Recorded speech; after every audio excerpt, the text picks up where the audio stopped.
আমি মাঝখানে একটু বলে নেই, আপনি আসার জন্য আমি এই কথাটা বলতে, আজকে যে সমন্বয়ক শব্দটি বাংলাদেশে খুব পরিচিত, সেই সমন্বয়ক শব্দটি নিয়ে প্রথম নাম ধারণ করেছিলেন সাকিব ভাই আসলে গণশক্তি আন্দোলনের সমন্বয়ক হিসেবে।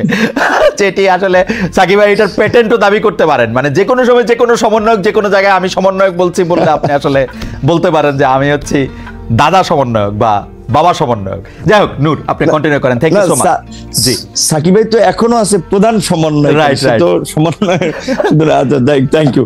আপনার যে প্রশ্নটা করেছিলেন যে ডক্টর ইউনূসকে 5 বছর নির্বাচিত সরকারে পাওয়ার একটা আকাঙ্ক্ষা আমাদের এই আন্দোলনের, বিশেষ করে ছাত্র আন্দোলনের একজন পরিচিত ছাত্র নেতা তিনি ফেসবুকে স্ট্যাটাস দিয়েছিলেন, যেটা কি মূলত অনেকে ভেবেছে যেহেতু তার সোশ্যাল মিডিয়াতে একটা বড় ফ্যান ফলোয়ার্স আন্দোলন কেন্দ্রিক আছে, অনেকে সেটা কপি করেছে, প্রচার করছে, ভাবছে যে যেহেতু তারা এই আন্দোলনের একটা পরিচিত মুখ বা পরিচিত নেতা, কাজে এটা হয়তো তাদের দৃষ্টিভঙ্গি, এবং যেহেতু তাদের মধ্যে আবার সরকারেও তাদের দুজন এখনো প্রতিনিধি আছে, 3 জন ছিল, একজন পদত্যাগ করে দল গঠন করেছে, অনেকে ভেবেছে তাহলে এটা বোধহয় এই সরকার ছাত্র নেতা তাদের একটা মনোভাব, তো কাজে এইটাকে পাবলিকলি এন্ডোর্স করা বা এটার পক্ষে জনমত গঠন করা, এইরকম ভাবেও কেউ কেউ ক্যাম্পেইনটা করতে পারে। তবে এটার সরকারের পক্ষ থেকেও জানানো হয়েছে যে এই ধরনের চিন্তা ভাবনা তাদের নাই। দ্বিতীয় কথা, সরকারের যদি থাকেও এখানে আমি কিংবা সাকিব ভাইয়ের মতো আমরা যারা একটা গণতান্ত্রিক ব্যবস্থার জন্য আওয়ামী ফ্যাসিবাদের বিরুদ্ধে লড়াই করেছি, তারা তো সেটা কখনোই মানব না, কাজে এই ক্যাম্পেইনের পক্ষে থাকার প্রশ্ন ওঠে না। এবং আপনি কি চান যে, আপনি বলছেন যে ক্যাম্পেইনের পক্ষে, আপনি চান যে ডিসেম্বর বা জুনের মধ্যেই নির্বাচন হোক, সেটা আপনি চান? আচ্ছা, আমার পজিশনটা বলছি, আপনার দুইটার একটু উত্তর দিয়ে আসি। আর সেকেন্ড একটা ক্যাম্পেইন যেটা বলেছেন যে বিএনপির যেসব নেতা ইলেকশনের জন্য খুব সরব এবং সোচ্চার, তাদের বিষয়ে নানান ধরনের একটা ক্যাম্পেইন আবার চলছে, অনেককে হেয় করা হচ্ছে, নানানভাবে প্রশ্নবিদ্ধ করা হচ্ছে। এটা কিছু লোক এগুলো ছড়াচ্ছে, কেউ কেউ রাজনৈতিক ইন্টেনশন থেকে, কেউ কেউ তাদের নিজেদের একটা ফায়দা নেওয়ার জন্য। ধরেন যখন একটা অনির্বাচিত সরকার থাকে তখন কিন্তু কিছু লোকেদের কদর বাড়ে, কিছু লোক সুযোগ সুবিধা নিতে পারে, কাজেই সেই কমিউনিটির লোকজন কিংবা সেই গ্রুপটা তো চাবে যে এই ধরনের একটা সরকারকে জগা খিচুড়ি কিংবা এই ধরনের একটা মানে জনপ্রতিনিধিবিহীন ইলেকশনবিহীন যদি সরকার রাখা যায়, তাহলে তো সেখান থেকে তারা ফায়দা টাদা নিতে পারছে, তারা ব্যবসা বাণিজ্য, কেউ কেউ দল গঠন করতে চাইলে বা দল করতে চাইলে সেখানে তারা সময়টাকে কাজে লাগাতে পারছে। এই ধরনের পক্ষে থাকা একটা শ্রেণীর একটা অংশের লোকজনের অস্বাভাবিক নয়। আবার ধরেন ইউনূসের মতো একজন ব্যক্তি যার এরকম একটা গ্রহণযোগ্যতা, এবং আপনি লক্ষ্য করেছেন যে ডক্টর ইউনূসকে যখন আওয়ামী লীগের আমলে হ্যারাস করা হচ্ছে, মামলা দিয়ে অপমান করা হচ্ছে, সেগুলোর বিরুদ্ধে বলতে গেলে একমাত্র অফিসিয়ালি আমি এবং আমাদের দল থেকে আমরা রাজপথে মশাল মিছিল থেকে প্রতিবাদও করেছি, তার পক্ষে অনেকে আদালতে গিয়েছেন, সেটা ভিন্ন বিষয়। আমরা নৈতিক জায়গা থেকে তার পাশে দাঁড়িয়েছিলাম। তিনি যে আজকে সরকার প্রধান হবেন সেটা কিন্তু আমরা কখনো কল্পনাও ওইভাবে করি নাই, তো তিনি হয়েছেন, আমাদের একজন পছন্দের মানুষ ছিলেন, আমরা সবাই সন্তুষ্ট, এবং আমরা তাকে সহযোগিতা করতে চাই ওই জায়গা থেকে যে এই অন্তর্বর্তীকালীন যে এই ফ্যাসিস্ট সরকার পালিয়ে যাওয়ার ফলে যে একটা সাংবিধানিক এবং রাজনৈতিক দেশে সংকট তৈরি হয়েছিল, এই পরিস্থিতি থেকে উত্তরণের জন্য এবং জন আকাঙ্ক্ষার একটা অবাধ সুষ্ঠু নিরপেক্ষ নির্বাচন করার জন্য আমরা একজন নিরপেক্ষ ব্যক্তিকে ইমাম বা নেতা বানিয়েছি, যে তিনি জনগণ এবং রাজনৈতিক দলগুলোর প্রতি ইনসাফ করবেন, একটা সুষ্ঠু নির্বাচনের পথে দেশকে এগিয়ে নিয়ে যাবেন। এবং আমাদের যে প্রত্যাশা যে রাষ্ট্রের কিছু মৌলিক সংস্কার, যেটা গত 16 বছরে আওয়ামী লীগ রাষ্ট্রের চরিত্রটাকে নষ্ট করে একটা ফ্যাসিবাদী রাষ্ট্রে পরিণত করেছে, সেই সংস্কারের জন্য আমরা বলেছি যতটুকু সময়ের প্রয়োজন সেই সময়টুকু সকল রাজনৈতিক দল, আমরা যারা গণতন্ত্রের জন্য লড়াই সংগ্রাম করেছি, ফ্যাসিবাদের আমলে লড়াই সংগ্রাম করেছি, তারা দিতে চাই। সেখানে ডক্টর ইউনূস সাহেব যেহেতু নিজেই বলেছেন যে আপনারা যদি ডিসেম্বর কিংবা বেশি সংস্কার চাইলে আরো 6 মাস তার মধ্যে একটা নির্বাচন হবে, তো আমার মনে হয় যে ডক্টর ইউনূসের কোনো ক্ষমতার লোভ নাই এবং তিনি ক্ষমতায় থাকতে চাবেন না। তবে তাকে ঘিরে কিছু মানুষ একটা প্রত্যাশা কিংবা চাওয়া, সেটা আপনার যৌক্তিক কারণে কিংবা তাদের সুবিধার কারণে চাইতে পারে, তবে ডক্টর ইউনূস আমার মনে হয় সেই পথে হাঁটবেন না। এবং আমার ধারণা ডিসেম্বর কিংবা জানুয়ারি কিংবা মার্চ এপ্রিল নাগাদ এই নির্বাচনটা বোধহয় আপনি কি চান? মানে আমি ডক্টর ইউনূস এবং তার উপদেষ্টা পরিষদের প্রসঙ্গে এই কথাটা বারবার বলি, ডক্টর ইউনূস আসলে যদি রাষ্ট্র পরিচালনা ক্ষমতায় যেতে চাইতেন সেটা তিনি 2007 সালেই পারতেন, সেটা তিনি চান নাই বলেই এটা হয় নাই। কারণ আমরা সে সময় রিপোর্টার তার গ্রামীণ ব্যাংকের অফিসের সামনে আমরাও দাঁড়িয়েছিলাম যে এরকম কোনো ঘোষণা আসে কিনা, সেটি হয় নাই। পরে তিনি রাজি হয়েছেন, তিনি কিন্তু এখনো আসলে ছাড়তেই চান। আপনি কি চান, বা তার উপদেষ্টা পরিষদের অনেকেও? রাইট, এইখানেই আমি একটা কথা বলা দরকার আপনার এই প্রোগ্রামের মাধ্যমে অডিয়েন্সদেরকেও। দেখেন, এখন ডক্টর মোহাম্মদ ইউনূস চাচ্ছেন না, আমরা যতদূর ওটাও জানি, স্বাভাবিকভাবে তিনি একেবারেই ইলেকশন দিয়ে এই বিতর্কের মধ্যে ঢুকবেন না এবং একটা রাজনৈতিক উত্তরণের জন্য তিনি দ্রুত ইলেকশন দিতে চান। এখন তাহলে ধরেন আমাদের এই আন্দোলনের পরিচিত একজন ছাত্র নেতা, তিনি ছাত্র নেতা হলেও তার একটা দায়িত্বশীল জায়গা আছে, তিনি যখন এই স্ট্যাটাসটি দিলেন, কিংবা আজকে আমি পুরো নিউজ দেখি নাই, হেডলাইনটা দেখেছি যে স্বরাষ্ট্র উপদেষ্টার একটা বক্তব্য হেডলাইন এরকম বলেছেন যে বাংলাদেশের জনগণ এখন ডক্টর ইউনূসকে 5 বছরের জন্য চায়। রাইট। তো এখন এইটা আপনার আমি বলাটা এক ধরনের, আরেকজন বলাটা এক ধরনের, সরকারের একজন উপদেষ্টা বলা কিন্তু অন্য মিন করে। তো তারা এই যে কিছু লোক যে ডক্টর ইউনূসের ঘাড়ে আবার বন্দুক রেখে নিজেদের ফায়দার জন্য একটা রাজনৈতিক, আমি মনে করি আরেকটা জটিলতা তৈরি করার চেষ্টা করছে, কিংবা দেশের মধ্যে আরেকটা অস্থিরতা তৈরির চেষ্টা করছে। কারণ স্বাভাবিকভাবে আমরা যারা গণতন্ত্র, ভোট এবং নির্বাচনের জন্য শেখ হাসিনার এই ফ্যাসিবাদের বিরুদ্ধে 16 বছর লড়াই করেছি, তারা তো যত দ্রুত সম্ভব একটা গণতান্ত্রিক ব্যবস্থার পুনঃপ্রবর্তন চাই, এটাও তো রাষ্ট্রের সংস্কারের একটা অংশ। সেক্ষেত্রে ইউনূস স্যার যেখানে বলেছেন ডিসেম্বরের মধ্যে কিংবা প্লাস মাইনাস 6 মাস, সেক্ষেত্রে আমি মনে করি এখন যেহেতু আমাদের সংস্কার কমিশনের, জাতীয় ঐক্যমত্য যে কমিশন, তারা ইতিমধ্যেই সংস্কার নিয়ে রাজনৈতিক দলগুলোর সাথে সমঝোতার সংলাপ শুরু করেছে, সেক্ষেত্রে সরকার যদি চায় তাহলে ডিসেম্বরের মধ্যে নির্বাচন হতে পারে, সেটা কিন্তু অস্বাভাবিক না। আর নির্বাচনটা যত তাড়াতাড়ি হবে সেটা দেশের জন্য মঙ্গল হবে। নির্বাচনবিহীন দেশের গণতন্ত্র, স্বাধীনতা, সার্বভৌমত্ব নিরাপদ নয়। আমরা মনে করি যেটা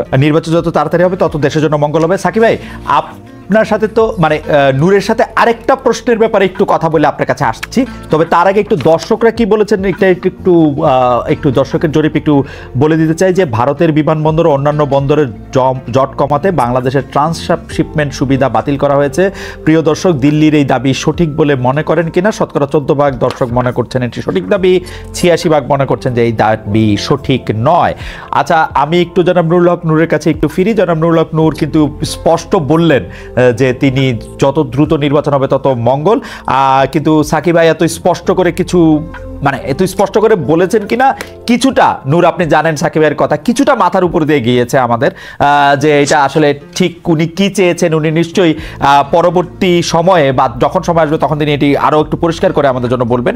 কিন্তু আপনার ব্যাপারে জনাব নূর, দর্শকরা মন্তব্য করছেন যে আপনি এখন সকালে একরকম বক্তব্য দেন তো বিকালে বিপরীত বক্তব্য দেন, এ নিয়ে কি বলবেন? গত কয়েক মাসে আপনাকে সোশ্যাল মিডিয়ায় যে এই আলোচনা আছে এটি আপনি লক্ষ্য করছেন কিনা? আমি উদাহরণ দেই কোন কোন বিষয়ে বলা হয়েছে। আপনি কখনো অন্তর্বর্তী সরকারের প্রশংসা করেন, কখনো সমালোচনা করেন, কখনো বিএনপিকে জোটবন্ধু বলেন, কখনো তাদের চাঁদাবাজির সমালোচনা করেন, কখনো নাহিদদের প্রশংসায় ভাসান, আবার কখনো ওদের সরাসরিভাবে সরকারি পদ ছাড়তে বলেন, বিভিন্ন অন্যায় অত্যাচারের কথা মনে করিয়ে দেন।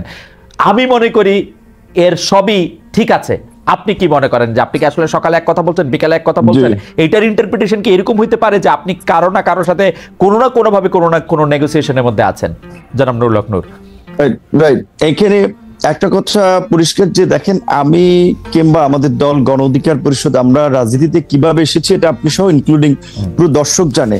এখানে একটা বাস্তবতা হচ্ছে, যখন রাজনৈতিক দলগুলো রাজনীতির পরিস্থিতি কোণঠাসা কিংবা আওয়ামী লীগের অত্যাচার নির্যাতনে অনেকে তো হাল ছেড়েই দিয়েছিল যে শেখ হাসিনার জীবদশা আর সরকার পরিবর্তন হবে না, সেই সময় কিন্তু আমরা ঝুঁকি নিয়ে আন্দোলন সংগ্রাম করে আজকের এই কোটা সংস্কার আন্দোলন, যে আন্দোলনকে কেন্দ্র করে গণ অভ্যুত্থান, সেই আন্দোলন কিন্তু আমরা শুরুর দিকে করেছিলাম এবং এই আন্দোলনে আমরা পাইওনিয়ার।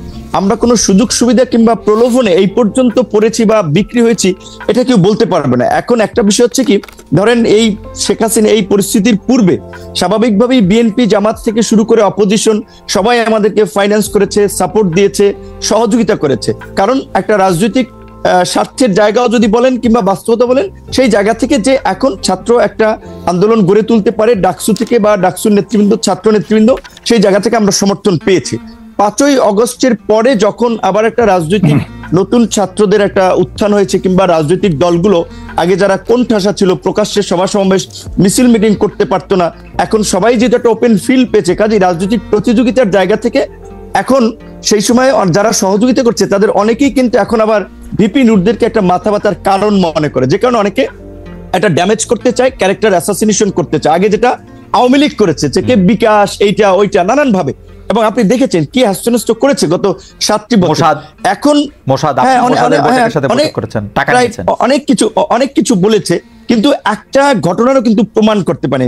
এখন আমি পরিষ্কারভাবেই যেটা বলি, শুরুর দিকে আমি বলেছিলাম সেটা আপনার শুধুমাত্র কোনো পাবলিক আলোচনা নেই, একেবারে জাতীয় ঐক্যমত্যের কমিশনের সাকিব ভাই তো সাক্ষী, সাকিব ভাই তো ছিল যখন সর্বশেষও যে জাতীয় সংলাপ হয়েছে, যেখানে সমস্ত রাজনৈতিক দলের নেতৃবৃন্দ ছিলেন, জাতীয় ঐক্যমত্য কমিশনের সদস্যরা ছিলেন, তাদের পরিচিতি পর্বে সেখানে আমি বলেছিলাম যে আমরা মনে করি যে বর্তমান যে অন্তর্বর্তীকালীন সরকার, এইখানে উপদেষ্টাদের সক্ষমতার ঘাটতি আছে, দক্ষতা অভিজ্ঞতার ঘাটতি আছে। যেখানে একজন উপদেষ্টার নাই একটা মিনিস্ট্রি চালানোর অভিজ্ঞতার, তারে দিয়ে রাখছেন 3টা, সরকারটা চলবে কিভাবে? কাজে যদি আপনারা প্রকৃত অর্থে দেশের ভালো কিছু করতে চান, আপনারা এই উপদেষ্টা পরিষদকে জাতীয় সরকার, পলিটিক্যাল পার্টিগুলো এবং আন্দোলনের অংশীজনদের সাথে আলোচনা করে 2 বছরের জন্য এটাকে জাতীয় সরকারের রূপ দেন, এবং এটাকে তারপরে আপনারা সংস্কারগুলো বাস্তবায়ন করেন।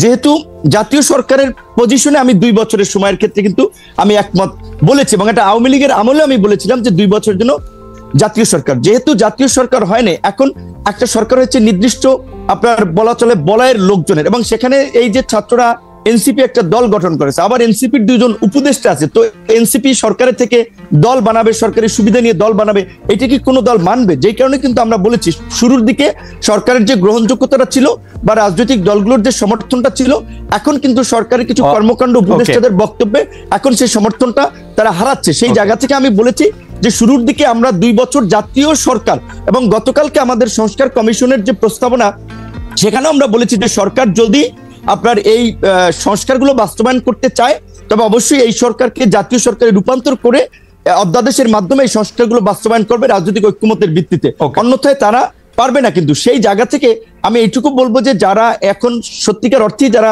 এই এনসিপি কে কেন্দ্র করে কিছু নতুন সুবিধাভোগী লোকও তৈরি হয়েছে, যারা আগে কোনোদিন মিছিল মিটিংয়ে দেখিনি, রাজপথে দেখিনি, এখন তারা সমন্বয়ক, বড় বড় নেতা, এখন তারা মনে করছে যে আমরা যারা নির্বাচনের কথা বলছি তাদের খাবার তো বন্ধ হয়ে যাবে। যেই কারণে অনেকে ইন্টেনশনালি সোশ্যাল মিডিয়ায় এই ক্যাম্পেইনটা করছে যে বিপি নূর সকালে এক কথা বলে বিকেল এক কথা বলে। আপনার বক্তব্য পরিষ্কার, সোশ্যাল মিডিয়াতে একেবারেই আপনার বক্তব্য, এটা অনেকের উদ্দেশ্যপ্রণোদিতভাবে ক্যাম্পেইন, রাজনৈতিকভাবে ড্যামেজ করার জন্য, চরিত্র হনন করার জন্য। এইটুকু আমরা বলতে পারি খালেদ ভাই, আপনাকে আওয়ামী লীগের আমল আমার মনে আছে মির্জা ফখরুল ইসলাম আলমগীর সাহেব আপনার একটা প্রোগ্রামে এসে বলছিল যে আপনার এই প্রোগ্রামটাতে তারও ভালো লাগে।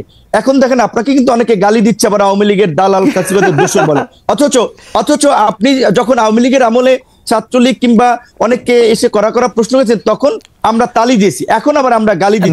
এই যে আমাদের যে একটা স্বভাব, এই যে একটু বলি খালেদ ভাই, এই যে আমাদের যে মানে বলবো যে সস্তা একটা যে স্বভাব, আমার পক্ষে গেলে তালি, বিপক্ষে গেলে গালি, এইখান থেকে যদি আমরা জাতিকে বের করে নিয়ে আসতে না পারি, আমাদের সোসাইটিকে যদি সচেতন না করতে পারি, তাহলে কিন্তু আমরা যে নতুন বাংলাদেশ বিনির্মাণের কথা বলছি, রাষ্ট্র সংস্কারের কথা বলছি, এগুলো কিন্তু টেকসই হবে না। আমাদের মানসিকতার পরিবর্তন। আমার মনে হয় যে এই ব্যাপারে কোনো সন্দেহ নাই। তবুও সোশ্যাল মিডিয়াতে যেহেতু আমার বিরুদ্ধে একটা সোশ্যাল মিডিয়াতে কথা আছে, যদিও এই প্রশ্ন আপনাকে অনেকবার করেছি, তারপরেও এই প্রশ্ন আপনাকে আরেকবার করছি, এটা যদি আপনি হ্যাঁ বা না বাইনারিতে জবাব দেন তাহলে এটার সুবিধা। আপনি কি আসলেই মোসাদের টাকা পেয়েছেন জনাব নূর? অনেকে বলেছেন এই প্রশ্নটা আপনাকে করি না, আপনাকে প্রশ্ন আগে আমাদের, আপনি হ্যাঁ বা না বলে দেন, আমার ব্যাখ্যা দেওয়ার দরকার নাই। না আমি ব্যাখ্যা দেওয়ার দরকার আমাকে।